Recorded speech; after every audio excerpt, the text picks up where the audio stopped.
PCS members have suffered massively at the hands of this government over the last few years. Your pay has been frozen, your pensions have been cut, you're going to be forced to work longer, and of course your redundancy entitlement was massively reduced. Alongside this, we've seen tens of thousands of jobs cut and privatisation begin to creep in many parts of government. However, within the last week, the government has actually stooped to new depths. We found out through a leaked document that the government's now planning the next step on the road to driving down your terms and conditions in a frantic race to the bottom.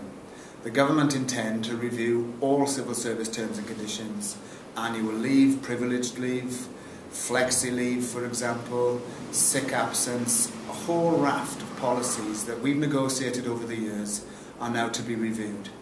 And of course they're not going to be reviewed to make them better. The leaked documents makes clear that the government wants to drive down these conditions to bring them more into line to their warped view of what the private sector represents.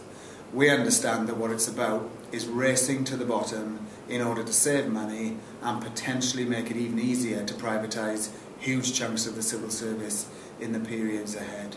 There really doesn't appear to be anywhere that the government will stop in terms of using you and your commitment to the public service in order to make savings for the economy. This is unjust and unfair, and we're determined to resist it. Within the next few days, PCS leaders will be meeting in London to plan our response.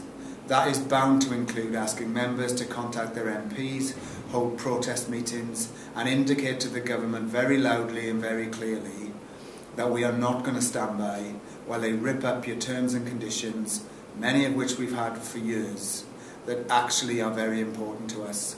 I hope that you will support our campaign, that you will get involved in any activities that we call for to show them that we're going to defend our terms and conditions, and as part of that, if you've not already decided to, I hope you'll go to Belfast, Glasgow or London on the 20th of October to march in our hundreds of thousands to say austerity isn't working and we're determined to do all we can to stop you.